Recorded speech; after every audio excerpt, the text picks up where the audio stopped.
Assalamualaikum warahmatullahi wabarakatuh. Jaalatamtoota fi hordoftoota keenya bagaa nagaan nuyi galchuun jecha arallee gaafunoo dhufeetiin jira kophaatiyyaan dhufe kanarraa gaa isinirraa hubannee jira isinirraa dhawwamee jira asumaanuu gaaraan tana gartee uummanaallee dhufeen jirtu kanirraanillee akkuma gartee tasaa maaliifi eeganii fi gartee jechuudha yuutuubni kanarraa gartee badee jechuudha kanuma uummanaa irratti naguuta katakaa gartee gaa gama keessan dhufee gaadan qabu gartee isinitti ibsadha. Akka tursanitti gartee jechuudha guyyaarraa gama keessan dhufuudhaaf hamilee hin qabu hamileellee na keessa hin jirtu jechuudha. Kanarraa garuu isinillee gartee yoo irratti gartee nu jajjabeessitanii hamileen itti gootanii komantii isin barreessitan irratti yoonii fi gaafillee abdii hin kutatanii jechuudha jettanii gartee isin jajjabeessitan. Inshaallah jechuudha gama keessan gaa guyyaa guyyaan yuutuuba kiyyaallee gartee yooniin gartee kan dhabu taatellee asiin gama keessan dhufuu waa isinirraa hin hafuu jechuu kiyya. Kanarraa asumaan warraan tan ammoo wanni biraa gartee wanneen qabaddee isiniif dhufe har'a keessumaa rakkaatu jechuudha.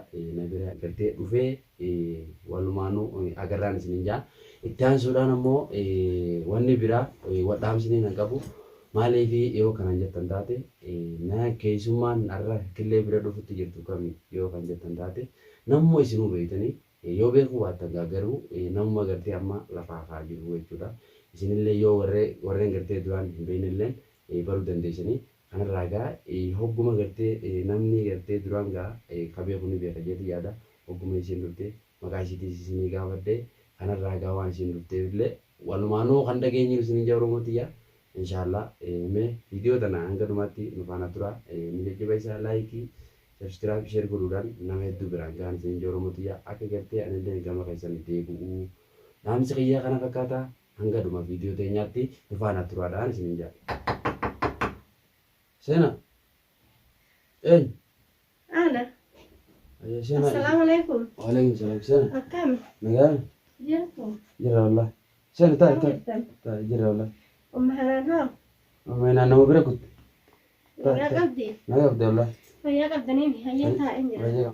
Haala gaama akkumaan jiru hin dhufe. Gaafa mucaan isina adeemta fi isinitti hin deebine. Ayyee. Sinumaan laala jeetiin dhufe. Ayyee tu. Nagaa qabdanii. Nagaa qabna wallah. Kam jirtan ummahanaan jee. Wallah nagaa qabdi isinis nama biraan dhaqatteeti. Haatee kutte. Kanarraa gaa ammoo jawwaala gaa isillee anuma biratti dhiittee kuttee xiqqaa tokko kutte. Akkana namaatu dhufu jira jettee isillee natti himte ayyee argattu rakkoon qabu jeeni namaatu dhufu jira naan jette anillee hangaan dhufu dhufutti jirti manatti eeginaan jette asumaanuu gaa duraanii waan si beekuuf kaameeraa kaadhee asumaanuu gaa hordoftoota gartee immoo naannin akkana keessumaatu dhufu jira irraan tanaa jeetiin kaameeraa kaadhee dubbadhee jira. Kaameeraa nu sawwaraa jirta. Maaliif yoo jette nama gartee isinuu beeytanii nama isinuu duraanuu beeytanii jeetiniin maaliif yoo beekuu baattanillee arraan tana baruu dandeessan jeetiin asumaanuu kanarraa isinillee nama amma lafaa kaa jiru jeetiin dubbadhee jira asumaanuu maqaa kan keetii fi iddoo dhaloota keetillee himuu dandeessa. Assalamualaikum warahmatullahi wabarakatuh. Hordoftoota keenya jaalatamtoota ilmaan Oromoo akkam nagaa jirra jirtu. Maqaan kiyyaallee sabboontuu walluutii nadeettan jeetiin beeka. Akkam jirtan nagaa qabdanii har'a ummahanaan ilaala jeetiin dhufee kan dhufellee isii manatti argatuu hin dandeenye. Keelleetu hin jira kunoo fillee mana jira. Egaati namni kun waltoohatuun dirqama akka gaafa mucaan irraa deemtarratti hin deebine. Akkasittiin isaan biratti argamuu barbaade miidiyaa irratti soggaa laalonni deemaa miidiyaa irratti waan tokko gadhiisutti hin jiru. Yeroo takka ummahanaan wajjin ni arga kan ummahanaan gubbatti san je'eetiin dhufe maali rakkoon isaan mudates isaanis dhabeetiin jira. Maaluugaa warreen gartee isin beeknilleen asumaan dhaqaatii sabskiraayib godhaan isin Oromootiyaa as jala linkaa isiniif kaan isin jaa. Ittaan suudhaan ammoo isin gaa dhuftee nama gartee duraan illee wal beeknu. Kanarraa ittaan suudhaan arragaa akkuma gartee uummanaan fa'aa biraan dhufeettiin anillee gaa isin gaa waan gartee nama gartee yuutuubaraa taateef gama keessan fiduu barbaade. Ittaan suudhaan namoonni tokko maaliif gaa namni keenya nama ni yaabatu nama hin barbaadu.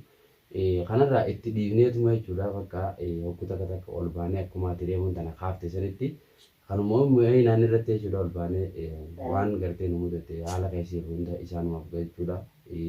Atilleen akkuma gartee duraan asirratti agartee san viidiyoo lama sadi qofa gadhiifne eegas booda gaa kanarraan osoo gartee tabiraa keessarru yuutuubni fayyalleen gartee jawaalaan gartee mana kayadhee mana keessaa qabu jawaala gartee gaafa nuti namni nutti dhufsan nama abba kanaaf fuudhee dhabee achumaanoo yuutuubni fayyalleen jechuudha na duraa gartee dhabame kanarraa immoo wanni biraa maaliif waan nan duraan gartee mashkula keessa tureef malee koodii isaallee garuu numan beekaa.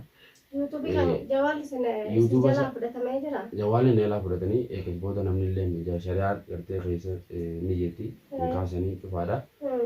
Kanarraa immoo egaa maaliif waan inni keessa turellee atillee ni beektaa osoo siifuu osoo hin ta'in maaliif namni keenya hanga gartee aanan isaa gurraacha adiidhaa jaaniin sirraa hin faamu jechuudha.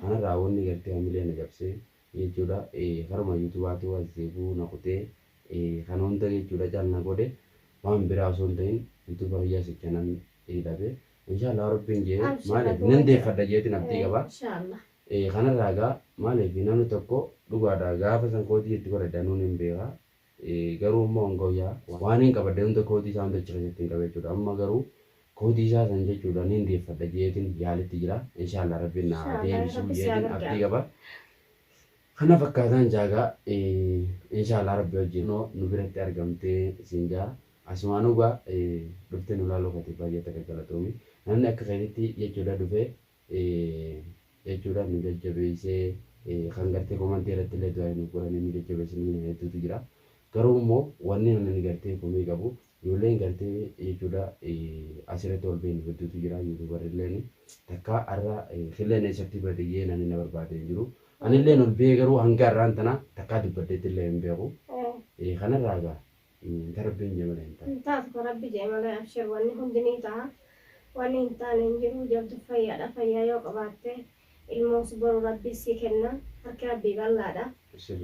YouTube keetis inshallah jawaala bitattee banatuu ni dandeessa. Rabbi riskii dhuma qabne kan si haa kaa'u. Ilmoolee rabbiin kan barakaa qabdu rabbi si haa kennu. Waa hunda qalbii kee balleessitee yaada keessa of naquu hin barbaadini obboleessa kiyya. Abshirissin jaani gama yaada kiyyaate. Dhugaadha maaliif jawaalanii fi beekadhu jawaalli tokko dhugaadha odoon duraa gartee hammoo inaan irratti jechuudha maaliif jawaalli insaan irratti gartee duraan banaddee jiraadde isii bira jiraatee na bira illee jiraate har'a kan hundinuu hin jiru jechuudha. Kanarraa immoo ani gaafa san keessatti jechuudha duraan nan qabaa jawaala gartee hammoo hin banee jawaala xiqqaa tokkoon hin deema manuma kanatti darbee jawaala guddaa gaa biyya namaa kan shiraan deemu hin jeetu hin darbee manuma ta'a jechuudha. Ogummaan manatti galan itti fayyadama. Kanarraa gaafa manuma keessaa fudhatanii nama fuudhees gaa Allah waan hin beeku inshallah an kana wajjin yoo Oromoon gartee du'aa inaaf guutee na jajjabeessite yoon isa sanillee dhabe kabiraallee gartee jechuudha. Argatuu dandeessee. Kabiraallee gartee baraddee nama guddifatu jeetiin abdii qaba. Inshallah. Andaamsa kiyyaa gaa har'a Oromootii kana fakkaataa yoo rabbi jee guyyaa guyyaadhaan gaa waan babbareedaa qabannee isin dhumne jeetiin abdii qaba garuu immoo yoo isin hamilee nutti gootanii nu jajjabeessitan gama keessa waa dhufuu hin dhiibnu har'a immoo gaa sababa gartee sabboontu gartee walloo dhufteeniin kaameeraa kaa'ee viidiyoolee isin waraabee itti aansuudhaan immoo duraan gartee gaa ni beektan akkuma isinillee gartan hundeen gartee hordoftoota keenyadhaan ni beekan jeetiin abdii qaba atilleen kunoo akkuma gartee agartu san duraan dhugaadhaa yoo kompiitaatee guyyaa guyyaadhaan waan nu mudate hawaasa keenyaaf dubbaanee iyyuutti turree dubbatu turree isaanillee gaafa bashannansiifnillee ni qabne jeetiin abdii qaba. Takkanaati gaa atillee gaa garuu waan nama haariyaa taateef waan amma gartee gara silaa akka gartee dursanitti hamilee YouTube qabaannee si jajjabeessinee hamilee sitti goone wajjinuu gartee jechuudha namni walitti gaafa dhiyaatee waan bareedaa dalagaa waan hawaasaaf ta'ullee ni dalagaa waan gartee uummata isaa fayyadaallee ni dalaga jeetiin abdii qaban gama kiyyaanii. Kanarraa immoo wanni takka gartee hoggaa wanni ati gartee haalaan jaalattu hoogaa si duraa gartee duraa dhabde hamilee nama gabbu'aati. Gabbu'aa garuu namni gartee nama jajjabeessu. Abshiraan isiniin jaani gama kiyyaanii Oromoon teenyas nu waliin jirti rakkoon tantee rakkoo isaaniiti rakkoon isaanii rakkoo teenya waan sumuudatti hundaa'u quban kalaas quba qaba waan irraa duraan hin dhageenye isaan mana dhageessisu jirta. Waa hundaa'uu rabbi takkaa qaba. Jabdu fayyaadha. Amma hanaanis jajjabeessi wal jajjabeessadha. Wanni hin darbamne hin jiru rabbiin immoo san isiniif kennuu danda'a. Akka rabbii bal'aadha.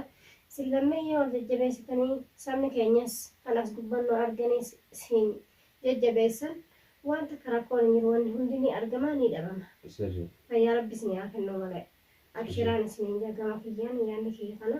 Sabboontu wallooti. Kana ragaa inshallah yoo rabbiin jeegaa hanga gartee viidiyoo biraatti mul'atti deemnutti. Assalaamu alaikum warahmatullahi wabarakatuh. Isinin jaa warreen gartee amma yoonaan hordoftan.